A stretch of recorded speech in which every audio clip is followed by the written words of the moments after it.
this is the big structure. The introduction, the main body, the conclusion. And we start off by writing the main body first. So let's crack on with it. Okay, so here you see, basically, if you imagine this is three A4 pages together, you've got your introduction and your conclusion. You can see them there in black. But next to them, in a very generic way, I've laid out how you might structure your essay. But I have to take you back to when I talked about reading and planning, that you read some, then you plan some, you look at the question, you unpack the question, you realize what the kind of things you need in the answer, and you kind of lay that out. Well, for me, you've now got to say, like, well, what am I going to do for this? How many paragraphs am I going to have? What am I going to put in each paragraph as a rough plan? So here I've just kind of said, basically I've said with the plan I've made here that there are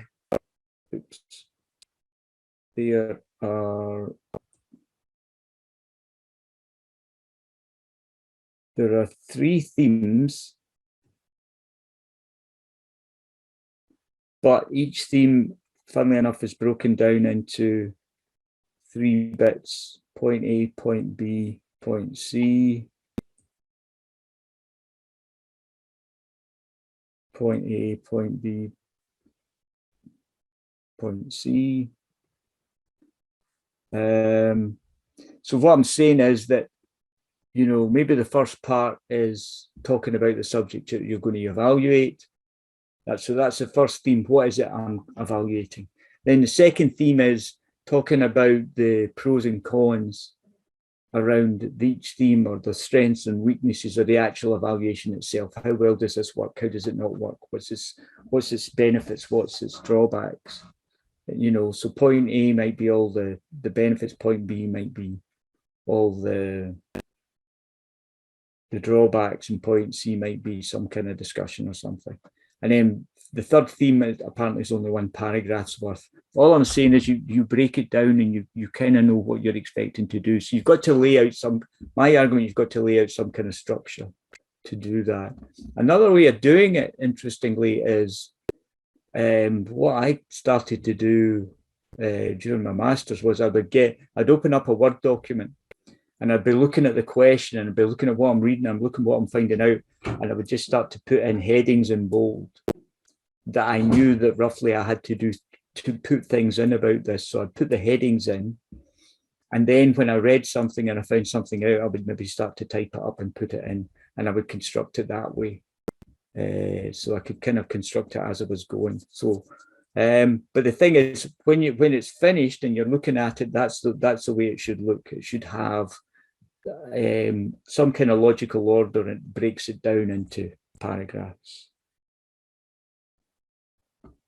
So that is basically the main body. Now we do talk about the main body further on when we talk about paragraphs, etc. But at the minute that's us done, and we move to the introduction and the conclusion. So the introduction and the conclusion, well, both of those are mostly constructed from what is written in the main body. So that's the big important point with this, that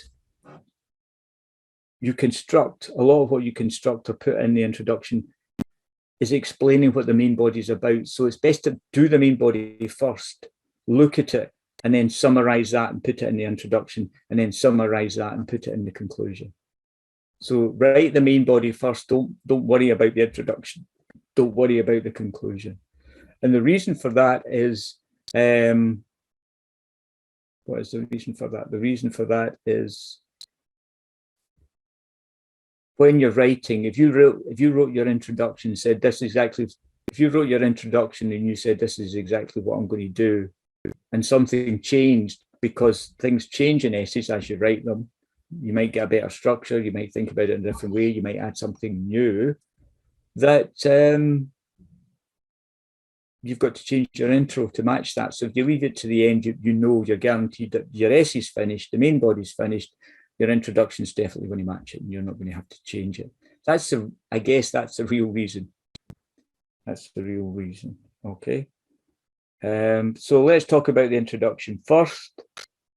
Importantly, it lets the reader or the marker, usually both, know what to expect. It's standard. So you know, unless you're specifically told otherwise, you have an introduction. Some exceptions for no introduction are the word count is like 500 or 1,000 words. Even 1,000 words, I would expect an intro of some degree. But some people might say, you know, you've only got 800 words, 750 words, don't bother with an intro, just get down to it. But they would explicitly tell you that. Otherwise, intro, conclusion. Roughly 10% of the word count. So a 1,000-word essay, 100-word introduction, a 2,500 word essay, 250 words. For the intro, 250 words for the conclusion. As a guide, it may be slightly less, it may be less than that, it may be, well, I would hope it wouldn't be more. But if you're really good at being concise, it might be less than that. So important. Introductions are so important. And I say that because I've read essays that never had an introduction, and you just don't know where to start because you don't know what the essay's about. And it's actually reading an essay that doesn't have an introduction. You say, wow, I'm glad somebody invented the introduction, because it makes such a difference. You have as I said, you're letting the reader know what's coming up, and that is so important. So there's three elements to an introduction. One is the purpose of the assessment, which is just a rewrite of the question, nothing to worry about there. And then how is the essay structured, and what is the essay's content? Seems reasonable. Okay, so let's take a question. The question is in purple, and it says critically evaluate the direct and indirect effects of Donald Trump's executive order. So that was the question I was given, or that was the task I was given. So when I write out the purpose of the essay, I incorporate everything that's in the question. So you see critically evaluate in the question, you see critically evaluate in my kind of spiel, you see the executive order number 13769, executive order 13769, you see the direct and indirect effects, indirect effects. So you'll see there's some change. I've done some change to the question, but I would make the argument that you don't need to, you could cut and paste the question in, and you could just say this essay will critically evaluate.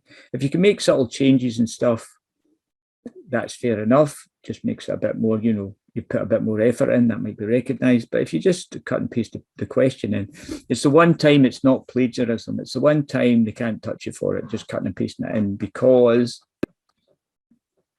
it's the most accurate way of you saying this is what they're doing, is to talk about the question. Okay. But you'll notice also that I've kind of changed the order of things. So what it says is, February 2017 saw the introduction of Donald Trump's executive order. This essay will critically evaluate the order's direct effects on people traveling to the US and the indirect social and political effects. So you notice I've put more detail in than the question. That's also something else that you can do, because you've done the essay now. I've got the essay in front of me, and I know I know roughly what the effects are, and I know what, you know, the indirect effects are, so I can make a small mention of those. Okay, so that's the purpose done. So that's the first bit, and that's the first part of it. The other thing is, you'll notice that there's a kind of an intro bit here where you just say this is what happened, or this is a thing. If you've got an essay, you can start it off with a sentence that says, printed media, the importance of printed media, or the popularity of printed media has dropped substantially over the latter half of the 20th century into the 21st. If you did that, then that's another useful kind of hook. That's some statement related to the question. Okay, right. So that's the purpose done. Then you've got left the structure and the content of the essay and the introduction. And you can see I've color coded it. So it's a sentence that has both. So for every kind of part of the essay you have, not paragraphs, but parts or themes or whatever areas that you talk about, you would have a sentence to kind of sum that up. So you're just going through the content and you'll say, you know, the first part of the essay will discuss the background to Donald Trump's executive order. The second section will explain the factors involved in why Donald Trump, blah, blah, blah. And then finally, the policy introduced to tackle this issue will be evaluated in terms of direct and indirect actions or whatever it may be. So the first part is it's just when it's happening, although the order you put them in kind of suggests that. And then the content is what is actually in that section. And you can do that in some detail. That's why I've got 3 dots, because, you know, there'll be a bit more to that sentence. So if you have the 2 parts, if you say, you know, this is first, this is second, this is third, kind of a thing. Anything that does that kind of, firstly, we're going to do this, secondly, we're going to do this, thirdly, we're going to do this, or you say the first part will do this, whatever way you want to phrase it. The only thing is you keep the same. If you say first part, then you say second part, third part. If you say section, you'll say first section, second section. Or if you say finally, that's because you've used firstly, secondly, thirdly, finally. Don't mix those up, because it would be like saying there are 3 things. 1, it's important. B, it's transparent. 3, you don't mix up those kind of things. So you wouldn't mix up those. It's not a good look. And I have seen that. I've seen, you know, the first part of that will do this. Secondly, and I'm like, whoa. When you're doing ordinal things like that, you keep them the same. Conclusions next. And this is a real, a lot of people find this a real game changer. I wish somebody had and again, so much about what I kind of teach or show to students or suggest students do. I wish somebody had told me back in the day. Right, okay, so conclusion. Give it a bit of thought. A lot of people think, I've completed it, I've done it, that's me, excellent. I've finished it. Now I've just got the conclusion. The hard work's done, I've just got the conclusion. And they just write something in. So that was a good essay and it found out different bits and pieces, and there you go, thanks very much. When in actual fact, a good conclusion or an effective conclusion is actually similar to the introduction. It's similar in its kind of structure, and the items it talks about, it's similar to the introduction, but it uses a past tense. So in the introduction, you said this essay will. In the conclusion, you say this essay has, and then you detail what it's done. Now, the big difference between the intro and the conclusion is, if you've found anything out, if you've made any discoveries, if you've come to any conclusions, that's where you would put them. That's where you would, you know, you've made conclusions in the main body. You've pointed out all the strengths. You've pointed out all the weaknesses. You've done your critique. So you put that kind of weaknesses and what it was and what's wrong with it and what's good with it. You kind of very concisely express that in the conclusion. Okay. And yeah. And you never add anything new in the conclusion. And I did that in a couple of times. And I get pulled up for it a couple of times. So I'm telling you now, you don't start to talk about something that you haven't mentioned in the main body. Because logically, right? Logically, the conclusion comes from the main body. You're summarizing what you've just did in your essay. So how can you add something new? It doesn't fit, it doesn't work. What you could do, if you're suddenly in the conclusion and you want to say something new, which can happen, you need to add it to the main body. You need to make space, find words and put it in the main body, and then because it's in the main body, it goes in the conclusion. And that's fine. But if suddenly something new pops into your head, you have to go back to the main body and put it in first. That's where it belongs before you can put it in the conclusion. And you would need to add it to the introduction as well. Okay. Yeah. So, and the thing is, some of the phrasing might be the same. So in the first part, I said I talked about the factors affecting. So in the end, in the conclusion, you would say something like, having discussed the factors affecting Donald Trump's blah, blah, blah, it can be concluded that, and that's where you put your findings in. The evaluation of the issues involved has demonstrated this is a problem, that's a problem, this is a benefit, this should be avoided, they should do more of this. So the test for a good introduction and conclusion is, apparently, if you read a good introduction and a good conclusion, you have a very good idea of roughly what the essay is about. If you read your introduction and conclusion or you give your introduction and conclusion to somebody else and they say, well, I think it's about this, and it doesn't hit the mark, there might be, the biggest thing I think with conclusions, maybe not so much introductions, but with conclusions, is you miss stuff out. Whole sections aren't there, and I go to the conclusion and I'm going, right, well, that's not, you've talked quite a lot about this, but I don't see it in the conclusion. You've mentioned this, I don't see it in the conclusion. It's got to be concise, but you've got to say, these were the main drawbacks we found. A lack of transparency, it's too expensive, it tends to go on fire. I mean, you've got into that in the main body much more, but you have to kind of accurately reflect in the conclusion. Okay, enough, Eddie.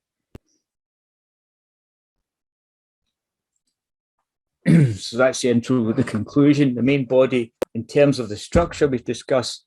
So now I want to talk about paragraphs, which is the smaller building blocks that go together. So it's just some useful things to think about when you're constructing a paragraph, the choices you have, the ways that you can do it.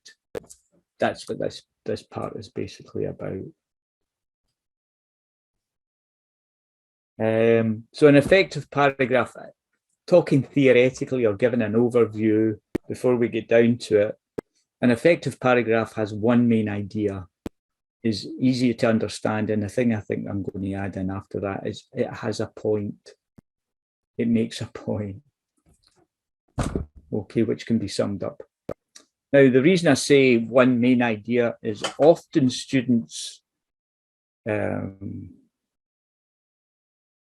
write a paragraph and I look at it and it's like, I call it a super paragraph, but not necessarily in a positive way. I mean, I get the idea, but what happens is there's a paragraph and the person that's writing it makes 3 points, which are kind of loosely related, but it's like they're big points, they make big points.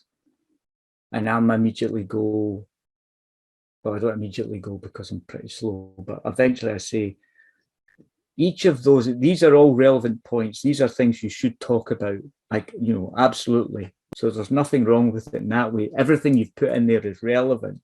But the point I would make is each of those points that you've only spoken about for a sentence needs a whole paragraph to properly unpack and show how much you understand. That's the difference. People try to cram stuff into a paragraph. One idea. Now, don't get me wrong, the one idea may have several elements that you might discuss in the paragraph, but it's the size of it. You're trying to cram in things that are too big, that need to be analysed or broken down, opened up and explored and talked about. And you can't do that when you jam them all in. So that's the one thing. Try and talk about one theme in a paragraph. Easy to understand. when you're writing about complex stuff at university, it's not easy to express yourself in your own words straight off the bat. Absolutely not. So I know that you have to go over it and kind of tweak it. And, you know, you have the first draft, and it's always the first draft. The first draft's always shite. I'm quoting somebody else. I would never say that word. But at least you've got it down on paper and you can work on it. And you will make it more easy to understand, and you will think about how you're saying it. But the important thing is to get it down, written, first draft, whatever, and then work away on it.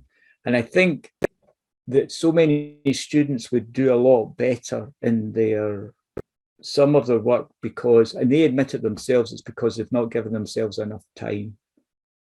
So that by the time they've got the first draft out, it's time to hand it in. So they put it in, and that coherence, clarity is not there, and it's not easy to understand.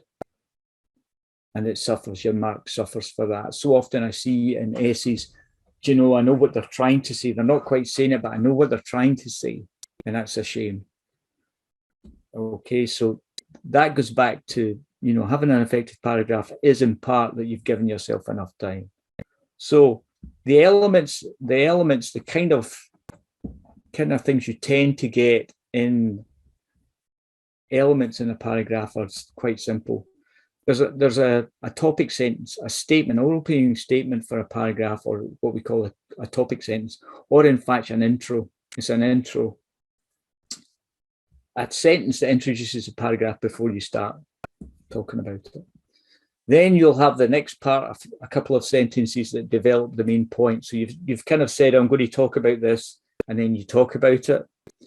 And you develop the main points, and then after that, you may bring in examples to support. You may bring in an example.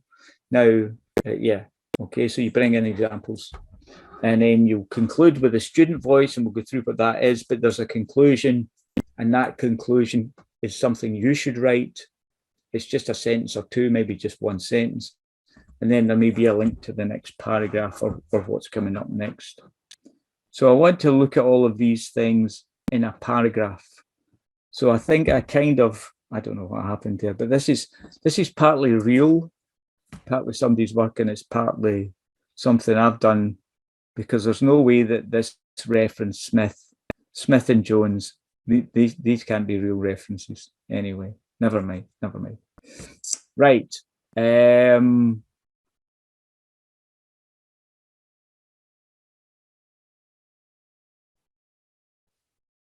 Yeah, so your media and communication. In fact, I'll just check that.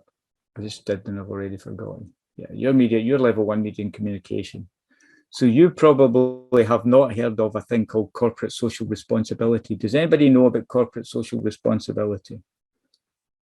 Or have you not heard about it?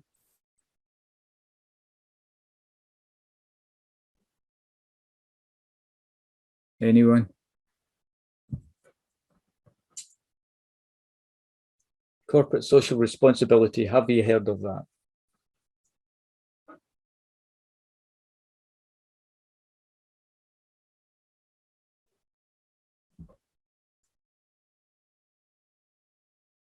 Sorry, I'm asking yous.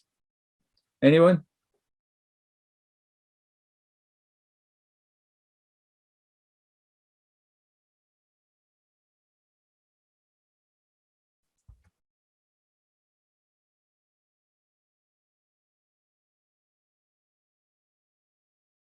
Right, okay, thanks, thank you. Okay, so you're going to get a 2 minute intro into corporate social responsibility.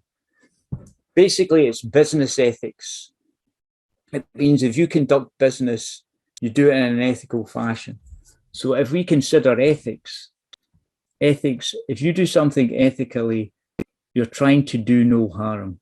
Nobody suffers. You do nothing to harm people or things. Okay, that's causing no harm to whatever. That's ethics. So if you talk about business ethics, they call it corporate social responsibility. And basically, The three things you do no harm to are your workers, the environment, and society in general. So you try to conduct business in a way that doesn't affect those, right? So this paragraph is about that, and basically about how if you are a company and you employ or try to do CSR, it's a money spinner. You can make money out of it. So let's go. CSR focuses on environmental, philanthropic, and ethical labour concerns. I just explained that, right? Which in turn can generate a positive reputation, leading to more sales and investment. So that's me just summing up what that, this is me stating what the paragraph's about. Then I turn to my references and I say, according to Smith, a corporation that invests profits into being environmentally friendly, helping local communities and providing a positive work environment will demonstrate to the public and the media a conscientious company that focuses on more than just profit. And then I bring in somebody else and they say, this in turn will possibly improve consumer sales as customers will support ethical business practice, improving profitability and encouraging investment. So you'll see the bit in the red, I have just developed the green part. I've just went into it in more detail to show how much I understand about it. So this is me taking two references, bringing them together and creating that to show how much I understand. Now for this one, for this paragraph, I've also brought in an example. So the green is the introductory statement. The red bit is where I develop it, as I said. The blue bit is an example. And you know that because it says, for example, Yale Valley has invested in community children's projects and have also made all their products recyclable. As a result, profits have doubled in the last 2 years, making the company much more investable. Okay. So that's an example that brings to life. So you know, this is kind of conceptual and it says could possibly improve. You know, if you do these things, there's a chances. But this is where I've put in an example that says, yes, that happens. Okay, so it's a thing that can happen. Finally, because of all of that, I can put in the final sentence at the bottom there that says, overall, the evidence suggests that, I can't see it for the,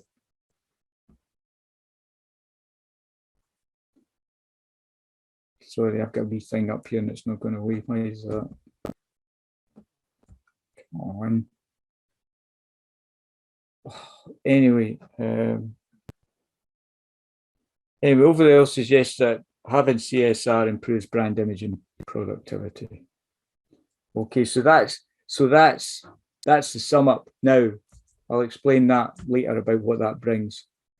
So when you're constructing a paragraph, these are kind of three important things to consider. What is it you're trying to say? Have you got a structure that helps you say that in an understandable way? And how are you developing the points? What is the way that you're developing the points you're making? So all I'm saying it right. So the first thing is the topic sentence. As I said before, it's a mini introduction, a general expression of what the paragraph is about. So like an essay, a paragraph has an introduction, a main body, and a conclusion, which is interesting to note. Right, okay, so what are you trying to say? So for me, there are 5 main things that a paragraph tends to be about. Okay, so the first thing is the context or the background or history to something. I think it was Marx that said nothing happens ahistorically. So a lot of the time when you're talking about something, you have to give a background to how you got to where you are. So that's one thing you might have in a paragraph. You might say, you know, before Donald Trump has the executive order, he had to be elected. And if you understand what he was elected on or what he stood for, you would understand why he decided to put a travel ban into place. So the background, you know, can be important and can be useful. Then the second most common thing is, I argue, is you make an assertion or claims about something. Something's positive, something's negative, something works, something doesn't work, something's important. Generally, this is an important thing. So you will make a claim. And that's what the whole thing, you'll see, it's important to monitor. It's important to monitor the press. It's important to monitor advertising. Okay. And you might make that claim and then you'll back up and develop it, etc. You might bring in facts and stats. So that's another thing. When you bring in facts or statistics, because they can help you strengthen a point. If you say something's really unpopular, so if you say the printed media has, the amount of people reading the paper has dropped off a cliff, then you can give stats for that. I could be wrong, but I believe that some of the tabloid papers in this country used to sell, before the internet, used to sell 1 million copies a day, and each of those copies would be read by possibly 3 people. That's how big the printed press was. Today, I think you're talking hundreds of thousands. I could be wrong here, but I know it's dropped off. So if you do those comparisons, use those facts or statistics to say in the last 10 years, newspaper readership has dropped 60%, or you say that newspaper readership is mainly amongst people who are 60 plus. These are facts and stats that help you make points and back things up and say interesting things. So they're really useful. Then the next thing you're going to say is possibly 2 things. One is you're going to have something else that also supports the assertion or claim that's made. So you might have another paragraph or something else that you're trying to say when you say, this is, readership's dropped off, and here's something else that supports that that's the case, or why that's happening, or whatever. Or you might, although it's unlikely, you might bring in a point to countermand something. So if you're talking about the pros and cons of something, you'll make the claim that something's important or it's useful, and then you'll bring in the argument to say, yes, number 4, you'll support it in certain ways, but with number 5, you'll be countering it and you'll be bringing in the other side of the argument. These are generally the most common things that you're saying in essays. Okay. So when you're trying to do these things, what are you using? So as I've said before, you're using examples. One of the key ways that you use examples is to make sense of abstractions. What I mean by abstractions are, like if you're talking about a concept or a model, like we talked about CSR. So we talked about business ethics, and we said that, if you do this, you can make money off it. And then I gave an example. And that makes sense of the concept. You have a concept that you can make money from having CSR. But that might be difficult for somebody to understand. So when you bring in the example and you say, this is exactly what they did, and this is the results they got, it makes more sense. It's very useful when you have a theory or a model to show you this is how it works, or this is what we mean. Data, again, as I've just said, you may use content, you may use data to support the assertions you're making. As I said in the paragraph, I said the company had doubled its profits in 2 years. So that's to say that gives you a measure of the impact. So when you say something is good or something is bad and you bring in the stats, then that's very helpful. If you bring in or use analysis, it simplifies things and therefore it gives it clarity. So if you have something like CSR and you talk about business ethics, that's a bit vague. But when you analyze CSR, you come up with the fact that the 3 main pillars for CSR are protecting the environment or doing no harm to the environment, doing no harm to the people in your organization or the organization itself, and doing no harm to general society. And then when you understand that suddenly it becomes easier to understand because you've analyzed it and you've broken it down. And you can go even further with that analysis and say, well, what do we mean by protecting the environment? What do we mean by looking after staff? etc. Comparison is a fantastic thing in essays because it enables another type of critique. When you look at two different things, in fact, this is what I point out in last week when I didn't have the right link or whatever. Basically, one of the big things then was if you compare what happens practically with what the theory is, that allows you to do a critique. But if you compare like two different models or two different viewpoints from academics, if you compare them side by side, that allows you to make certain comparisons, just relative comparisons between each one. So if you compare two cars, for example, two motor cars, if you talk about one car, you can say, well, it's a car, you know, it does stuff, it goes places, whatever, it costs this much, it does this miles per gallon. You're kind of like, okay. But when you compare two cars together, you can say, relatively speaking, this car is more expensive, okay, than this car. But this car does way more miles per gallon than this car or this. It's like, I would argue it's like top trumps. When you compare things, any numerous, I never thought I'd say that in the class, top trumps. But when you list the different things, you can make comparison. You can say where it works best, what's the best thing. But rather than just looking for the one that's going to win you that top trumps card, you look at everything and you make comparisons between any of the features. Okay. And definitely you can do it with academics. You compare academics. Definitions are really useful because they help you understand something. Again, if you were talking about CSR, it would be expected that you would bring in a definition of CSR. But what I would say is bring in one or two or three definitions of CSR and then compare them.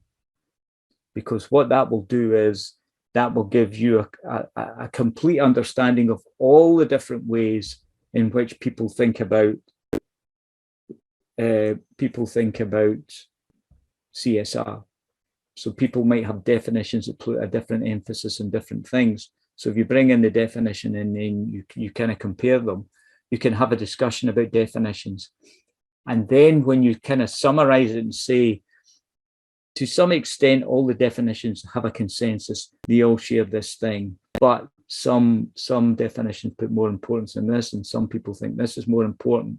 When you just express that, what you're telling the person that's reading and marking your essay, very importantly, is I really know what this is about. I really understand the nuance of what's involved in CSR. I haven't just rattled off one definition and said, there you go, thanks very much, that's it. Right, narration explains a situation. So again, narration is the type of content you would put in to cover a background or context. So I spoke about background or context. You would narrate that. You would say, it was the dark days of 2016 when Donald Trump became president of the United States. At that point, someone with no political experience became the most powerful man on the planet, or whatever. Do you know what I mean? That's the kind of narration you would tell. You would literally tell it like a story, and it explains a situation or context or background. That sun is really coming in my window now. Okay, so the structure, usually, I mean, there are paragraphs. You usually do a claim, this is the main point, possibly, and you develop the main point. You might bring in something else and then you can include it. But there are other things you can do, which are, for example, you can order a paragraph chronologically where you do it, in the 1980s, this happened, then, so again, you're talking about the printed press, for example, you might say, in the 80s, this was the heyday, this was the pinnacle of printed press. They were selling, X million copies a day, etc., etc. Then the 90s came, there was major shake-up in Fleet Street, etc. Then there was movement to, technology took over. There was a lot of jobs lost. blah, blah, blah. Then in the noughties, there was the start of the movement, the internet came about and people found out they could get stuff on the internet. And then there was a movement away from the printed press. And, you know, today, almost every news outlet that has a physical paper has an online paper as well. Most to least important. So if you said, what were the causes of the demise of the printed press, you would probably talk about the most important one first, then you talk about the second most important one, then the third one. So you've got a paragraph that says, this paragraph is about the factors that led to the demise of it. Then you're going to talk about the most important one first, the second most important, and then some other ones that had some effect, arguably. Well, you may want to move from the general to the specific. So again, that might be the case that you mention. You talk about media in general, but then you move to what kind of media. So you talk about media this, media that, but then you say specifically television, specifically online, specifically social media, specifically whatever. So that might be a useful way to format your paragraph to talk about it in that. Or generally, if you're trying to talk about a process or a model, if you're doing that analysis, then you might want to structure your paragraph just in the order, and you say, well, the first thing happens is this, then the second thing, then the third thing, as you would making a cup of tea. First of all, you boil the water, then you put the tea bag in the cup, then just in order. You would do the paragraph in order.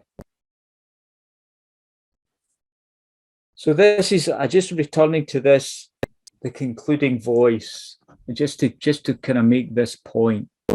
I'm behind here. The concluding section of the paragraph can sometimes be the opportunity for a student to add their voice to a piece of writing by showing their understanding and interpretation of what they have taken from other authors. I can't believe I wrote that. That's pretty kind of... If you read it, if I read that a couple of times, I would remind myself what I mean. All I mean there is, when you've written a paragraph and things come to mind about what it says or the point it makes, then that's what you do at the bottom. Like you've seen in that, if you go back to the paragraph that I had in that black piece of text at the bottom was the summary. The important thing is there's no reference in that, which shows that comes from you. When there's not a reference in that kind of conclusive statement, you're saying this. And sometimes if you can sum up, you've brought in different points, you've talked about a process, you've talked about something, and based on what you've written, you can come up and say, well, this looks to be very problematic, or what this evidence shows is there are many problems with, or, you might say that you make the point in the paragraph that perhaps the demise of the printed press was inevitable because of the way you talk about it. There was too many forces at play that nothing was really going to stop it. Then you could say that at the bottom. And that is often the thing that is missing I quite often see missing from academic writing from students is they have this really good paragraph where they make a point, but they don't have a conclusive statement at the bottom that says what that point is. Okay. Now,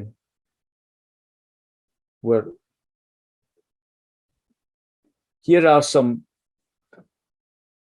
signpost words. When you're trying to link things, signpost words are really useful. They're subtle indicators. So briefly, we have continuation, signpost words, moreover and furthermore. So when you say furthermore, you mean you're going to continue with the argument or you're going to continue with the direction you're going. If you talk about however, then you're going with this counterpoint, which is you're going to be a change of direction. So when somebody says furthermore in their essay, I'm expecting more of the same. If somebody writes something in their essay, however, I'm expecting a change of direction, a different argument, the introduction of another point.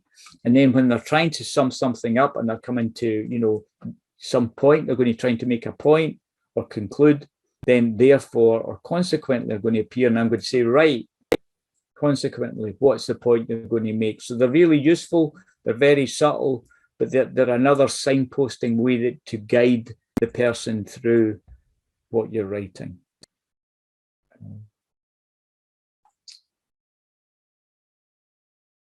Try and make your paragraphs of equal length. If they're unbalanced in their length, it's probably they're unbalanced in how you've gone about it. How do I say this? Sometimes when somebody writes a paragraph, when I see paragraphs in essays, somebody will talk about 4 benefits and they'll write something and it will be, so big. And then they'll write about 4 challenges, but they write way more. So in my book, if you're considering 4 benefits and 4 challenges, you're going to consider and write about them in equal degree, equal effort, equal input. So they're going to be similar in length of paragraph. If you've done one way too much or one's much smaller, all I'm saying is you've got to think about expanding or contracting one or the other to balance them up. Or maybe you sometimes, I often suggest to students that you actually combine two paragraphs into one slightly bigger one, because they really fit together. One leads into the other quite, and you could do that. Or if you've got one really big paragraph, if you actually look at it, I could say, well, actually you've kind of shifted and you're talking about something else. So at this point, you could separate them and kind of redo them as 2 separate paragraphs.